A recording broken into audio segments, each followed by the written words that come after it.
जय श्री माताजी। ध्यान सत्र में आप सभी का स्वागत है। चित्त को सहस्त्रार पर रखते हुए हम बंधन लेंगे।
तीन महामंत्र एवं श्री गणेश मंत्र।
धीरे से चित्त को सहस्त्रार पर ले जाएंगे।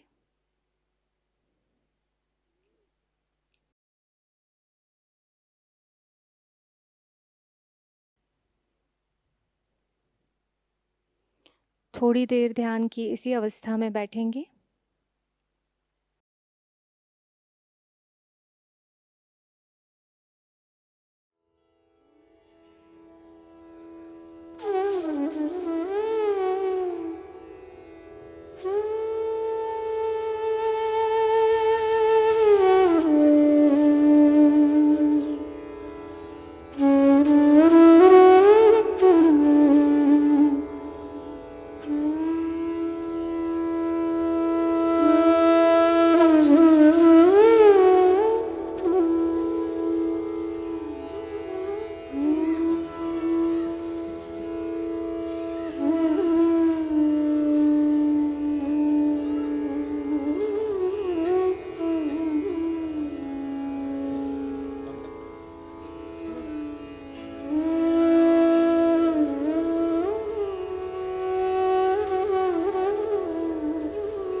ध्यान की इसी अवस्था में श्री माताजी की अमृतवाणी ग्रहण करेंगे।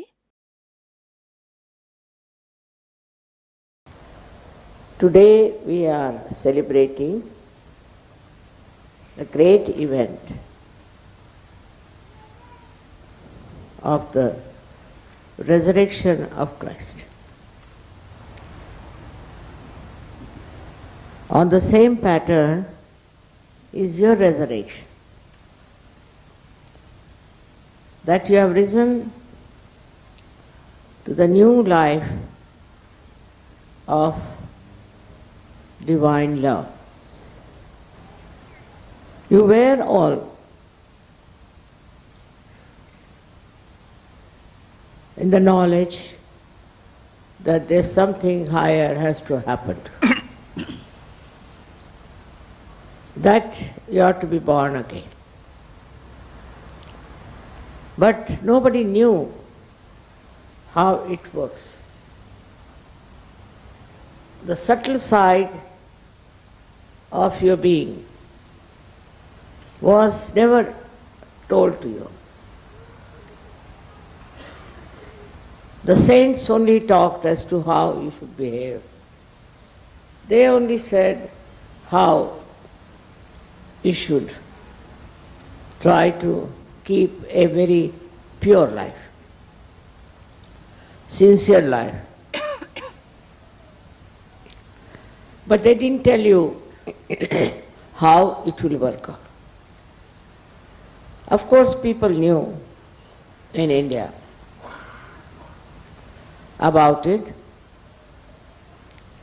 Very few of them, very, very few of them. But now it's a worldwide knowledge through you people.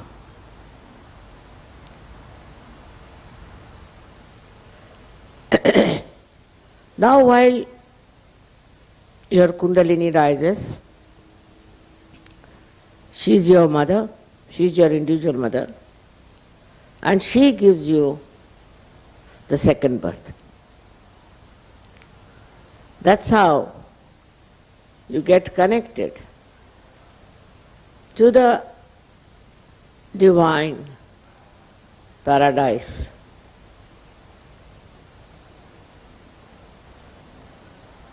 All this, if it is told without realization, has no meaning. But people are given great ideas about it, and also were promised that one day your resurrection will come. It is the greatest happening for you. Is the greatest event of your life. And one must consider it's very fortunate that you have been able to achieve it. All this because you desired for it. In many of your lives, you have been desiring for the heavenly paradise. People have been going round in the hills and dales, seeking, doing all kinds of things. That's already done by you. You don't have to give up anything. No need to give up anything. This wrong idea, I should say it untimely idea. This is the time when you have to get your Sahaja resurrection, spontaneous resurrection. You don't have to do anything about it. It's just so simple as that. Has worked out so well.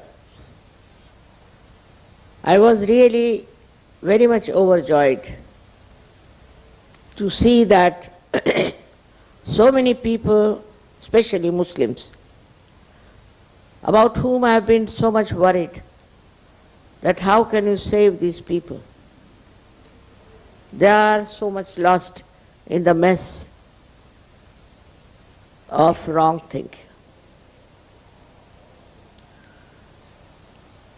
One has to understand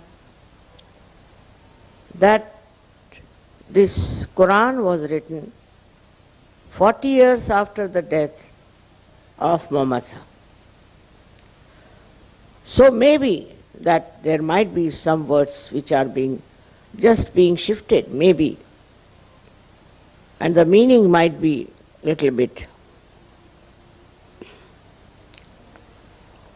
ambiguous. Also, there was another book called Sunnah came out about the same time and was managed by a person who was not such a great soul, I should say, because he was not a realized soul. I can't understand.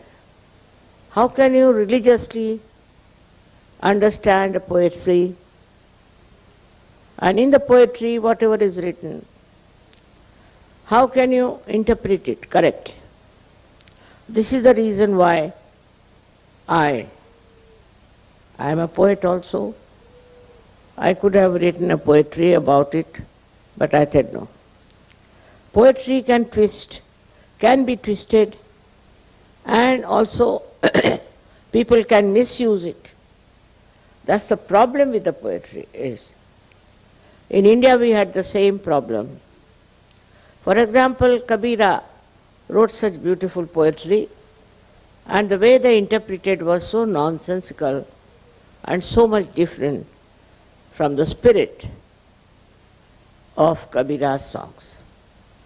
About everything, they can twist the words according to their own need. I found out if I wrote poetry about divinity.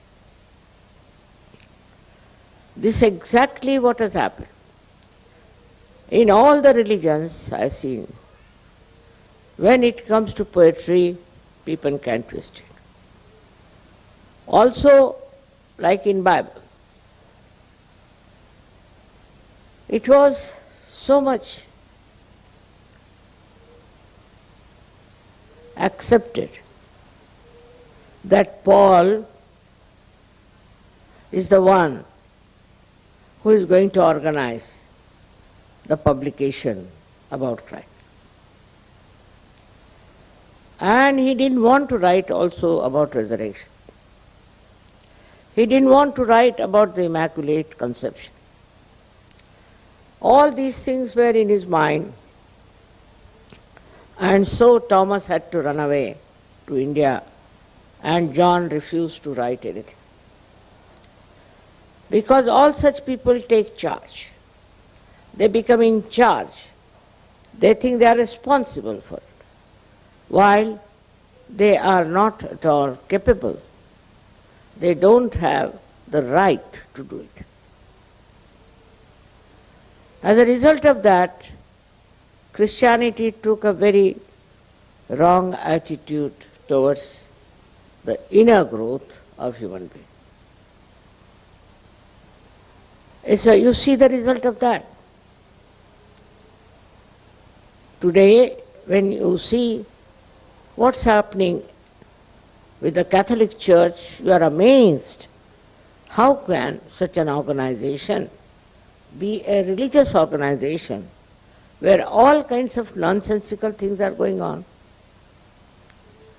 I was also born in a Christian family, and I was shocked the way they interpreted Christ's life and the way he talked about it with great authority. Books and books were written. They give big, big sermons. I thought there's no truth in it what they're talking. Even my father felt the same way.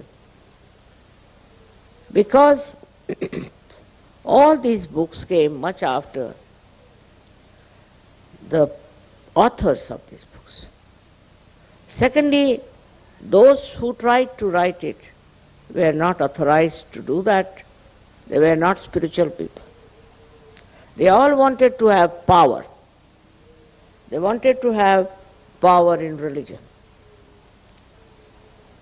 The power in religion is inside, and that should be awakened. I must say, thanks to the Sufis of this country and other countries, that people still think that there is something beyond all these words and talks and books.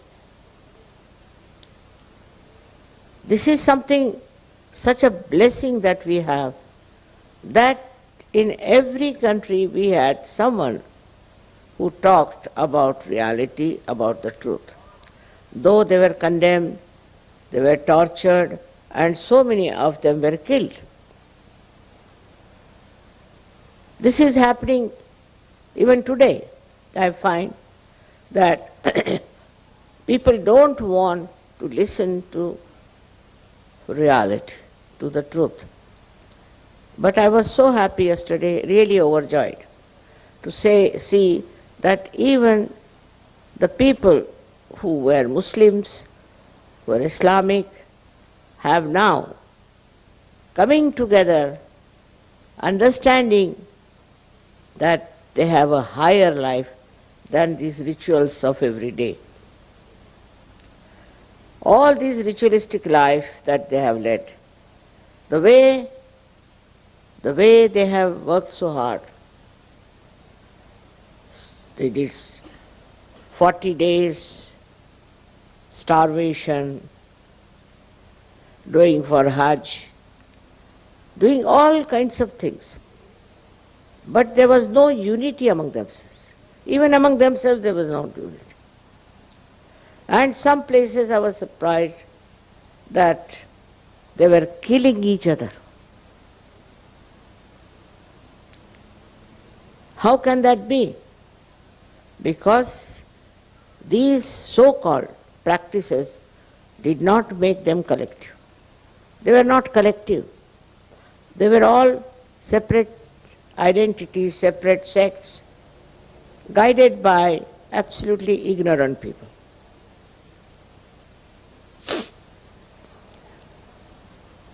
So, we have to really celebrate the unity of these people, the collective nature of these people who were lost to the truth. They had no idea as to what truth is. But still, a seeker can never find consolation with whatever exists. He's seeking. He's seeking and seeking till he finds the truth. But also there are many seekers who lose their way. In seeking they get lost.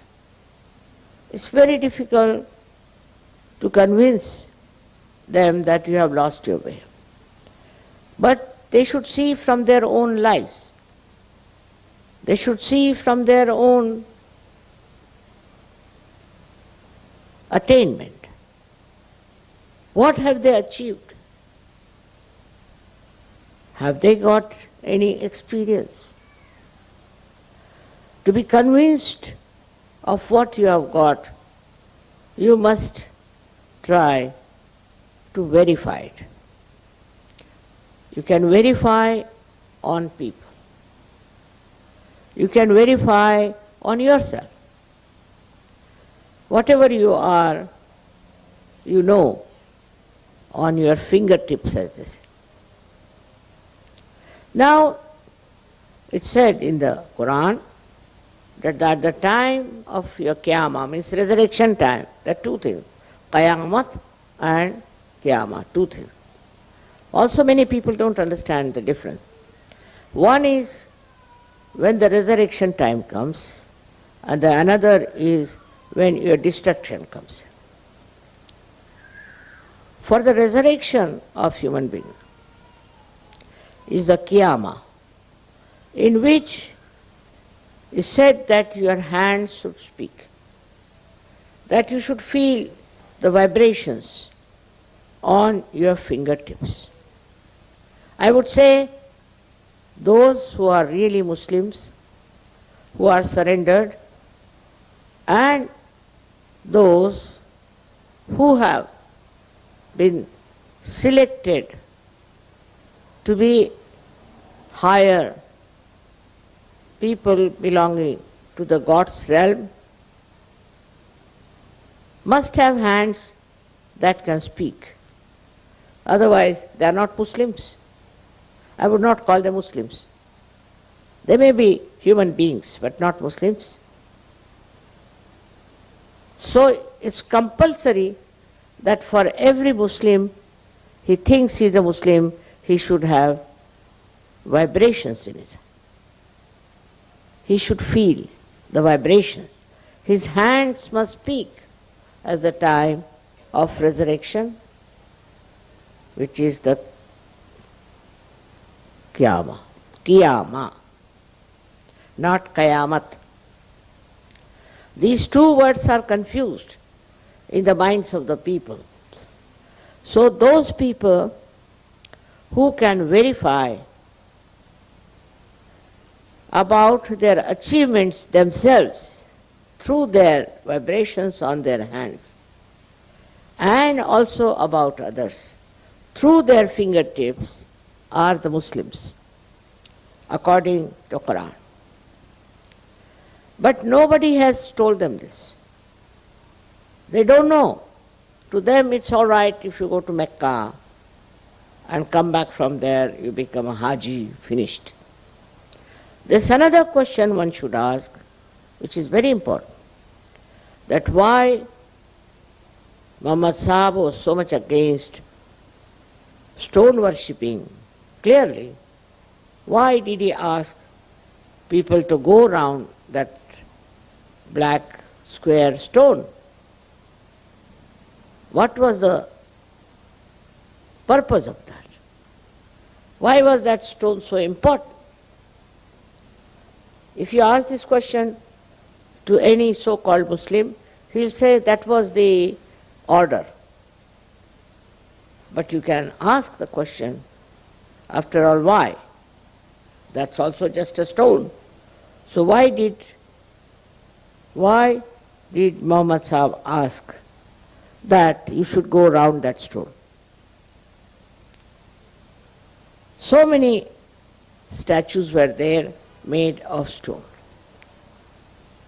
And people started worshipping all kinds of statues as they do in India also. But this stone was a Swambhu, and is mentioned in the Indian scriptures that there is Makkeshwar Shiva. We have Shivas everywhere in India. There are 12 Jyotirlingas. Now if I tell you, you need not believe me, but you can go and verify on your vibrations if it is a Shiva or not. Same with this black stone. So Muhammad Sahib found out that this is a Makkeshwar Shiva, and so the people have to go round to achieve Shiva's blessings. But it became a ritual. The whole thing became like a ritual, and nobody could go further from that ritual. Same thing with the Christianity. When today is the day they are talking so big about repentance and about feeling guilty about what they have done. But why did they do it? They are supposed to be in charge of goodness, of virtues. So why did they do it? Why did they do wrong things? And now asking forgiveness from God. Because they were not realized souls. They were not Sahajogis. If the Sahajogis try to do something wrong, then they know that they are doing wrong on their fingertips, or we can ask them to get out of Sahajog. But that seems to be the worst punishment for Sahajogis. If I tell them to get out of Sahajog, they don't like it. Why? Because they feel we are separated from reality. All the blessings of the reality are lost to them. They think that.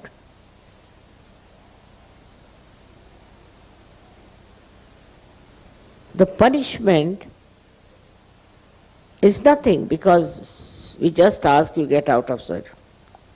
To look at it's nothing. But Sahaja is complete freedom. Sahaja is complete blessing. Sahaja is complete peace and joy. Surprisingly, if you read Quran, you will be amazed that Muhammad Sahib wanted to bring peace. But it's not so. I met one man from Kashmir. He said that where is the peace? They are all fighting, we want peace. But surprisingly he said, in India we find there's peace. But this Kashmir is a mad place where everybody is all the time challenged and everything attacked under the name of Islam itself. So I said, it's not Islam. Islam means surrender. And he said, if you surrender, they'll kill you. We have no protection. It's very surprising, very, very surprising how now the Muslims themselves are realizing that this cannot be divine life. This cannot be divine life. Because in divine life, people are just the same with each other. You see, we had Sufis all over the world. I have read them. I have read the Sufis of Turkey and also other places. Even in India we had Sufis, though they don't call themselves Sufis so much. Sufi means, I don't know, whatever you may think it, but according to Indian understanding, Sufi means Saf, and Saf means clean, means pure. Those who are pure people are Sufis. In the purity, they see nothing but divine grace, divine love, divine peace. They talked of peace only. They could not talk of war. Anybody who talks of war cannot be a person who has got any right to do that. War is absolutely like madness. Even animals won't fight like that. We are even worse than animals when we think of war and killing each other. This should not be done, and it has to be stopped completely.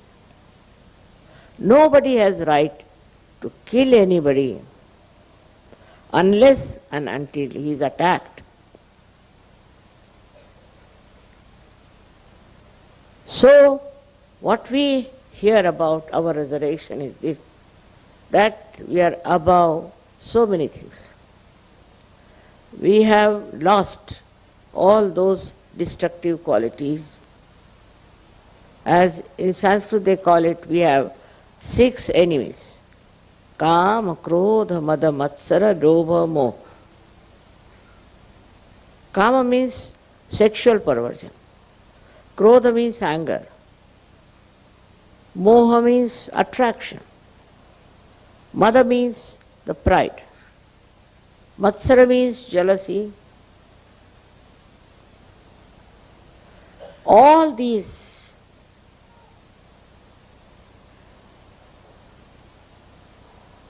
six things, sixth one is the greed. All these 6 things that we had in our mind, out of our ignorance, out of our upbringing, out of our reading, whatever it is, whatever we had developed, we were having, just drops out. When the Kundalini rises and you become one with the divine, then you are on sound grounds. You realize that you have found the truth, and you no more can enjoy all these destructive habits. They just drop out. So you go into a new realm of divine construction within. This is the real resurrection of human being. Now, you know that certain subtle things still remain despite the fact that people try to destroy the books, to spoil the meaning of things. Despite that, subtle things remain there. For example, we offer eggs during Easter. What's the meaning of offering eggs? Why should we offer an egg? First of all, we offer egg because the egg can go into a transformation. It can become a small chick. It can be born again. It's the egg has a capacity to be born again. So when you get this egg as a symbol of Easter, it means you can become a different person, a reformed person, and a great spiritual person. You can become. It means that. Why do we give eggs? People don't know. I asked so many people. I asked even some priests who think they are great authorities of Christianity, they didn't know why they give eggs. Secondly, if you read the story about the birth of Sri Ganesh, and then you proceed on, you'll be surprised is written down that it was called as Brahmand, means the egg of the Brahma. That came into existence, and half of it became the Mahavishnu, means the Christ, and half of it remained as Sri Ganesh. And then it is said that then when Mahavishnu came out, he started crying for his father. Just think of it. He was asking for his father. Now if you see Christ, he always uses these two fingers. No other incarnation has used these two fingers. This means, this is the Vishuddhi and this is the Nabi. That means he's talking of his father who was Nabi king. Who is that? You know that very well, it's the Vishnu. And his incarnation as Sri Krishna. So what he's indicating is this, that they are my father. How clearly he does that? Why not have some other mudras, other style of holding the fingers? But he holds always these two fingers. Meaning, my father, the one who was Vishnu and who was Shri Krishna. And then in the lives of Sri Krishna, they say Mahavishnu will be your son. All these things are not put together, as I am telling you, separately. But if you have proper understanding, you can understand the connection between the two. That Christ was the son of Shri Vishnu and Shri Krishna. And that was blessed, that you will be the support of the whole universe. The support, the Adhar of the whole universe. He said it clearly. It is said so. That you will be supporting the whole universe. Now the one half is Sri Ganesh, who is the support in a way. It supports the Kundalini. It looks after the Kundalini. It looks after the chastity of the mother. And the another one which is expressed is Jesus Christ, who is the support of the whole universe. So naturally, it has to be the moral basis, as he is a part and parcel of Sri Ganesha. It's the moral basis of human being. On the moral basis only will be supported. Not all other nonsense that they have, but a moral basis, and which is missing in the lives of Christianity. Everything is allowed. Very surprising. You can do whatever you like, as long as you don't take a divorce in the Catholic Church. And also in the other church, which we can call non-Catholic churches, there are many. Even if you are married, You can do whatever you like. Even the Vatican, I was told, has all these problems. How can that be? If you are the people who think you are baptized, I mean, there's a big celebration of baptism by these priests. Then where is the Sahasrara? And where is the Kundalini? And how do you have your second birth? There's no second birth. Just some priest puts his hand on your head.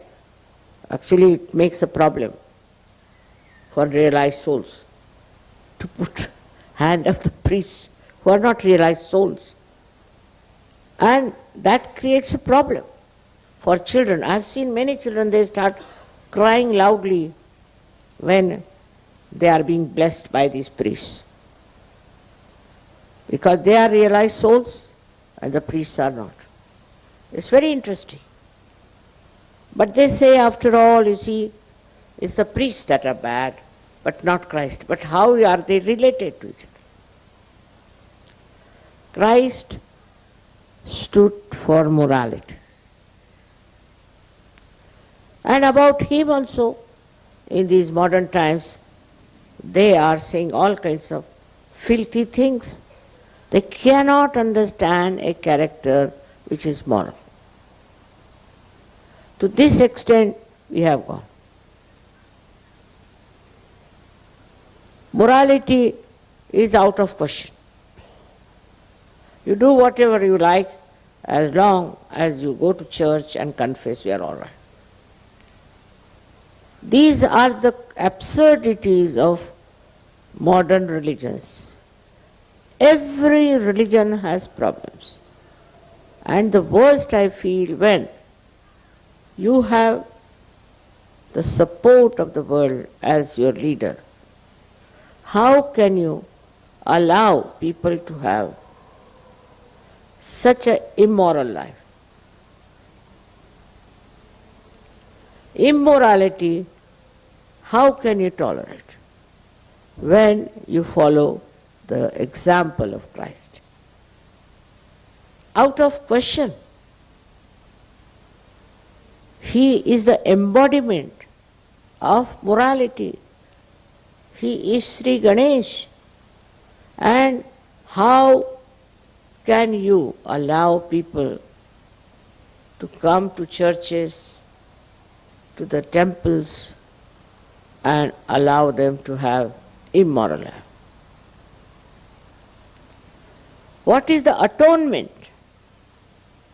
for such people? The basis of Christ's life, the whole being of Christ, is morality. To establish purity. Now, it was Sri Ganesha who was created first by the Adishakti because she wanted purity around. She wanted human beings to enjoy their purity and their personality, which was emitting light to others. If there is impurity, say, for example, on a glass, and if you use that glass on top of the light, how can the light pass out? The impure life cannot give light to others and cannot show your inner light also. Both things are absolutely true about impurities.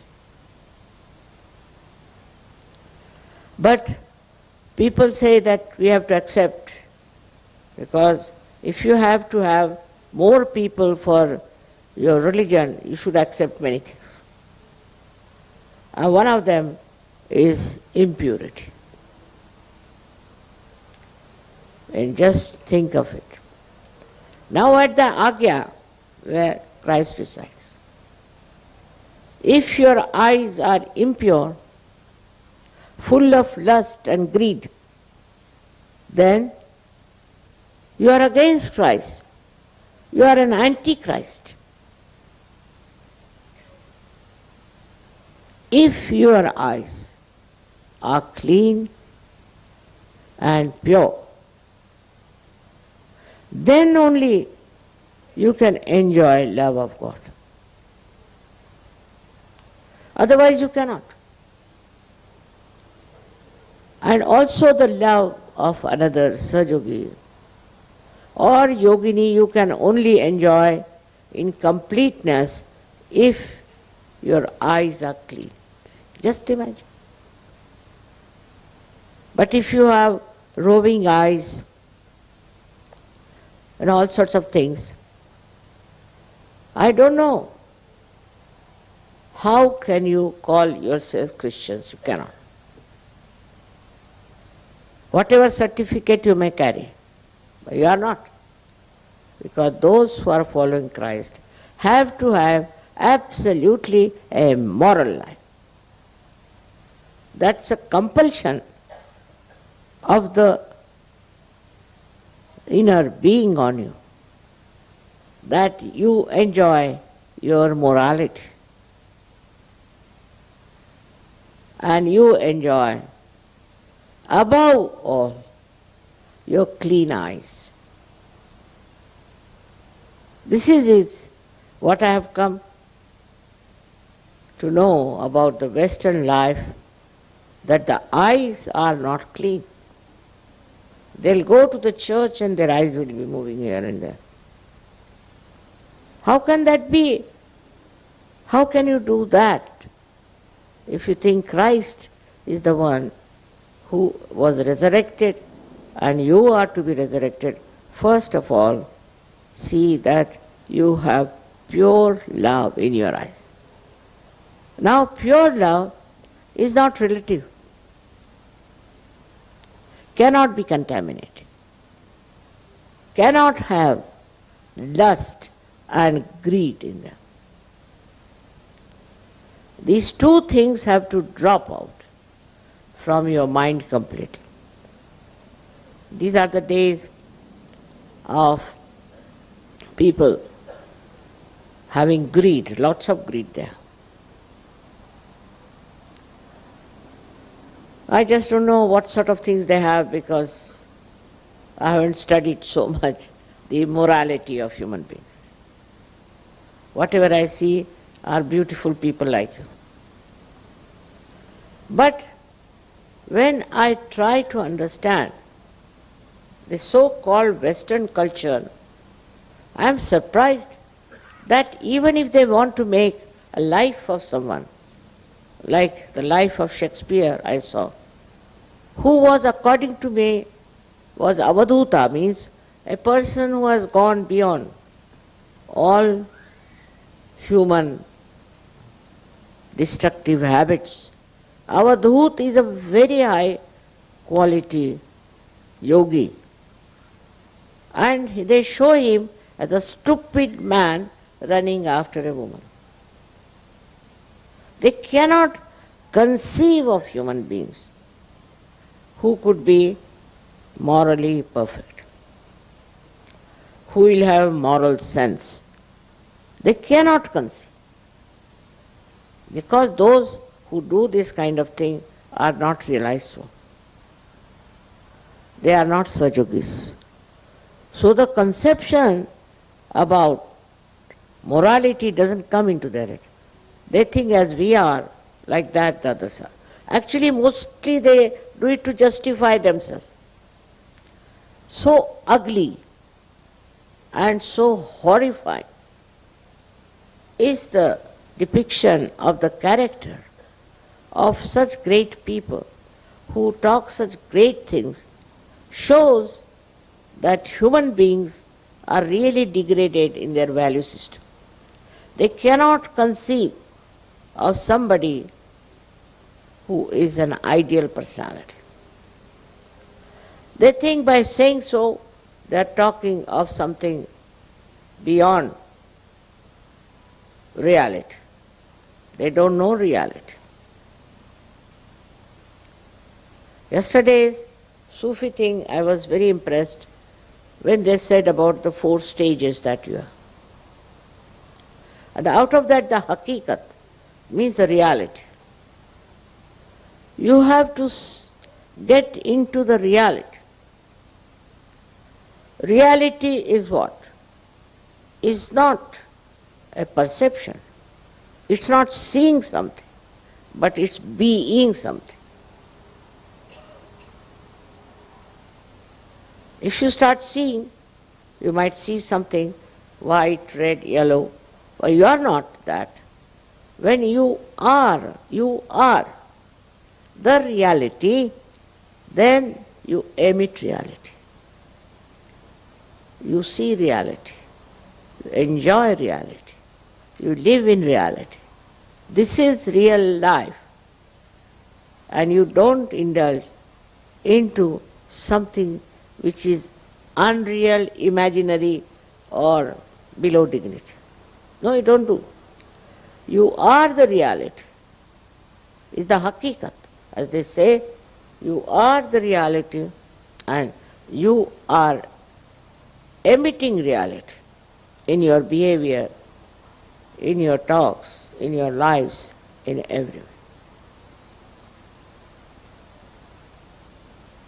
All this brings forth the greatest force of spirituality.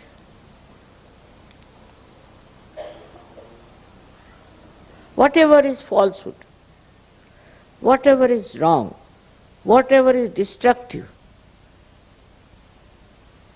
will run away from a man who stands in reality. It is automatic.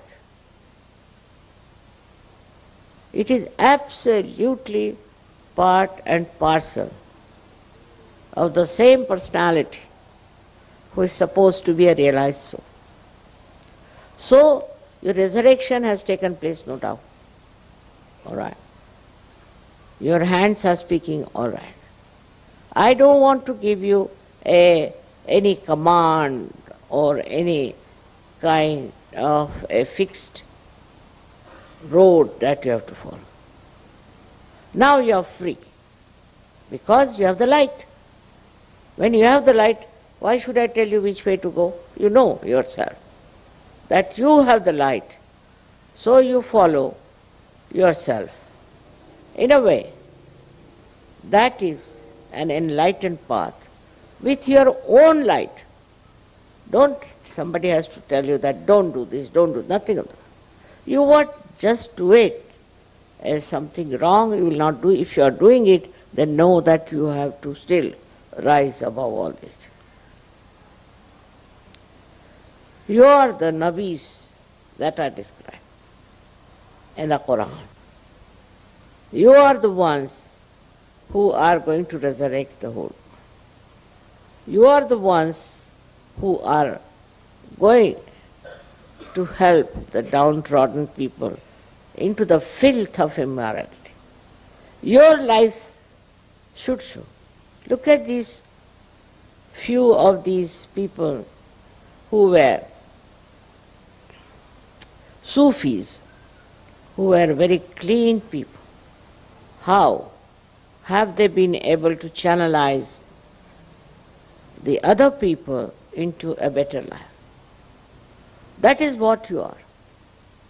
You have to channelize their lives. That's your job. Don't think about what is happening, how the people are stupid, immoral. Forget it. What you have to know, what you are. You have to be aware of yourself and of your responsibility as being the purest of pure. As my name indicates, you are my children. And that indicates the children of Nirmal. Means purity. Purity is the basis of your existence. You should try to see where you got impure. In which part? There's no mistake in appreciating the art, appreciating all that is beautiful, appreciating all that is created out of beautiful minds. But there should be no lust and greed in that appreciation. Pure appreciation, purity is the message. And once you have the purity within yourself, you will love yourself. As I love you, you will love you also. And then you will understand this word love, which comes out of the purity, the blossoming of your purity, the fragrance of your purity. You enjoy all the time, and the love that you have flows towards all those who are to be loved, who have to be looked after. Don't worry about the people who are destructive. And that's the only word I can use, because there are so many things one can say about. Let them be destructive because they are destroying themselves. Why should we worry about them? They think they are destroying others, but they are not. They are destroying themselves, so forget about it. Just forget you think yourself to be responsible for the construction of the whole world. It's not only few people.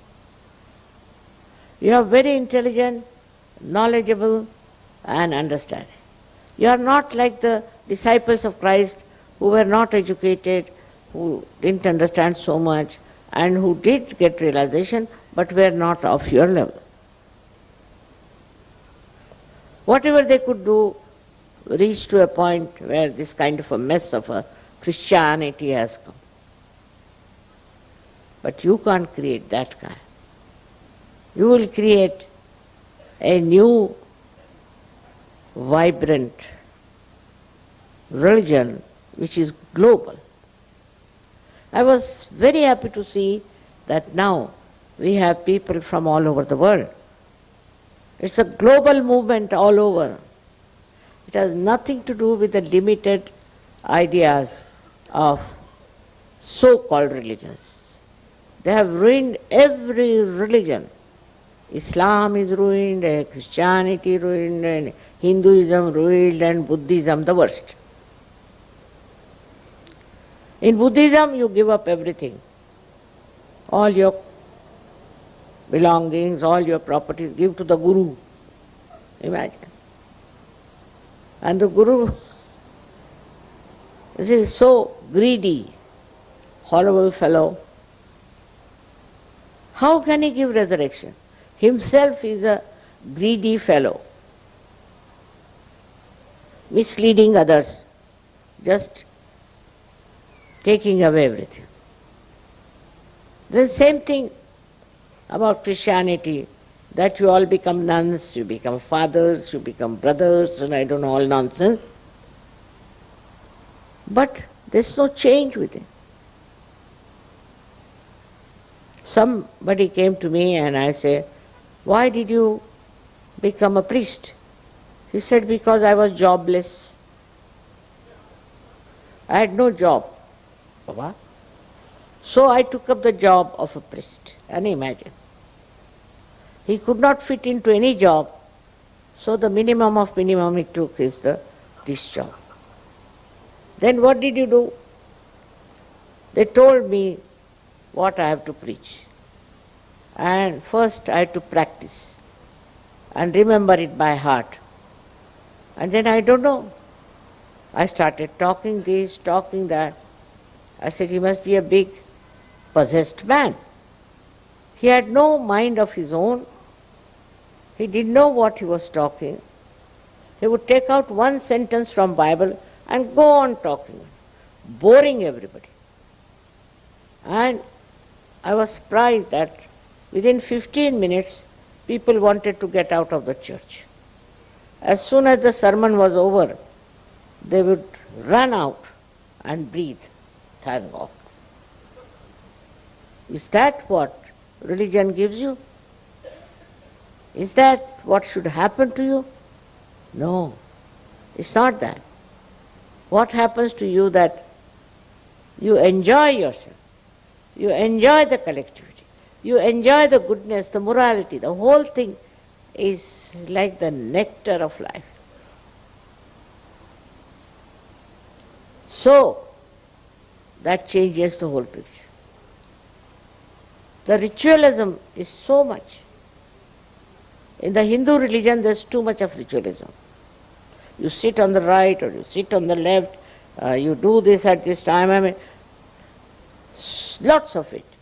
That when your sister dies, how many days you should starve yourself. If your husband dies, then how many days? Dies is died, finished. The body is finished now. So you fast for so many days. It's very wrong, because you are fasting, the bhoot might come into you.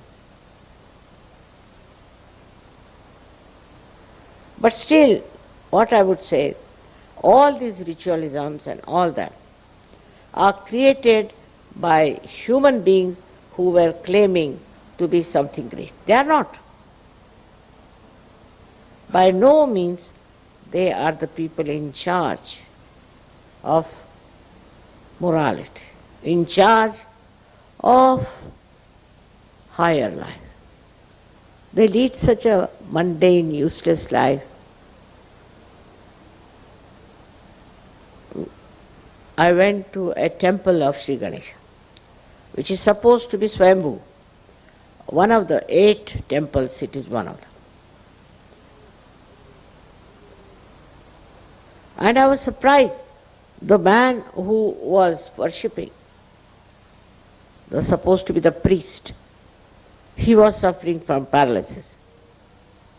And his brother died of paralysis. Now his son was also paralyzed.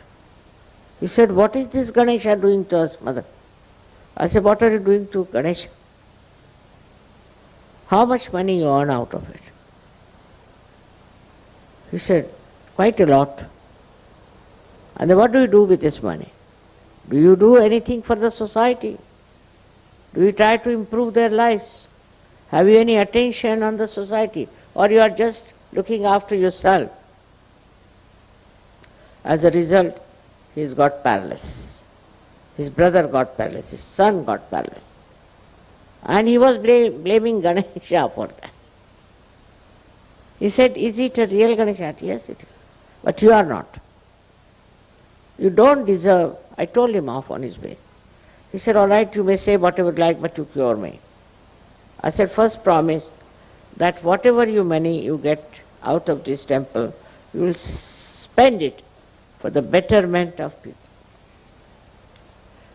But how can they? They are not realizers. Such a lot of priests I see walking about with all these funny dresses and what? These are like dead bodies walking around with all kinds of bad vibrations. So I can't understand. And the other people are very simple. They say, "Oh my goodness, see now he's a priest, so they must respect." But they don't see, they do not ascertain what is the spiritual value of that person who calls himself as the priest. That is your job. You don't have to fight with them. You don't have to denounce them. You don't have to describe them. No need. But understand that you are different. You have the right. You are the authority. And so, with that authority and confidence, you have to go about and save people. You are realized souls. You got your resurrection. You are yogis, I agree. But what is your job? Why? Why this has happened? Why this light has come into you is to take the blind in your hands and take them towards the light. This is what is your resurrection for. It's not only for your seeking, but also is the grace of the divine for you to make the whole world divine as far as possible. How many people have you given realization? How many people you have talked to them? I tell you, I was surprised. Once I was traveling by plane and there was some lady traveling with me, and she started talking to me about her cult, about her nonsense. And I said, look at it. Shamelessly she was talking. Listening to her, I said, Sahajogis won't. They won't talk about Sahajayoga. Every person who is a Sahajogi has to talk about Sahajoga. May not be with the wrong type, but with the right type of people. That's a thing you have to do. That's why you are enlightened. You are not enlightened to be put somewhere in the forest or to be lost to the whole world. You are enlightened, you are resurrected to enlighten other people. That's what you are there for. And you can do it. Many have done it. So many of you have done it. And I would say that all of you, whether you are a man or a woman, you have to do it. And that's the request of your mother, that make use of your realization. And the attention should be only on realization. How many people you are going to give realization to? How many people you are going to save? It's a very simple job for you. You have to just raise the Kundalini. You can. You should see how just with your hand you can raise the Kundalini of others and give them their resurrection. You don't have to do anything. The life is not that difficult for you. Your job is the easiest thing. It's just to raise your hand. In your hand you have the power. Just to raise your hand and give them realization. Instead of feeling diffident. So that's why I would say you are all resurrected. You are all realized souls. And you have to create the divine paradise. थोड़ी देर ध्यान की इसी अवस्था में निःशब्द ध्यान में बैठेंगे।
जय श्री माता जी। दोनों हाथ जोड़कर चित्त को सहस्त्रार पर रखकर श्री माता जी से प्रार्थना करेंगे। श्री माता जी, आज आपने हमें सामूहिक ध्यान का आनंद दिया, निर्विचारिता प्रदान की, हमें चैतन्य की अनुभूति दी। इसके लिए हम आपके ऋणी हैं। आज का यह ध्यान हम आपके चरणों पर समर्पित करते हैं। श्री माता जी, सत्य की खोज करने वाले सभी साधकों को उनका आत्म साक्षात्कार प्राप्त हो। सारे सहजी भाई बहनों को माध्यम स्वरूप कार्य करने की अनुमति प्राप्त करें, अनुमति प्रदान कीजिए।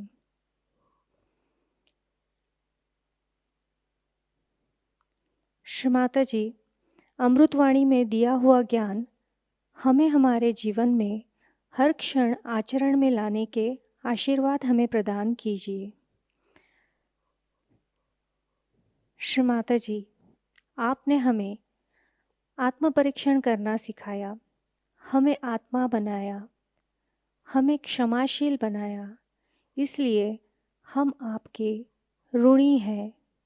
श्री माताजी, कृपा करके हमें करुणामयी बना दीजिए, हमें भोलापन प्रदान कीजिए, हमें निर्लिप्तता प्रदान कीजिए। हमारी सारी प्रार्थनाओं का स्वीकार कीजिए। हम सभी सहजी भाई बहनों के कोटि कोटि प्रणाम कृपा करके स्वीकार कीजिए। जय श्री माता जी। सामूहिक बंधन।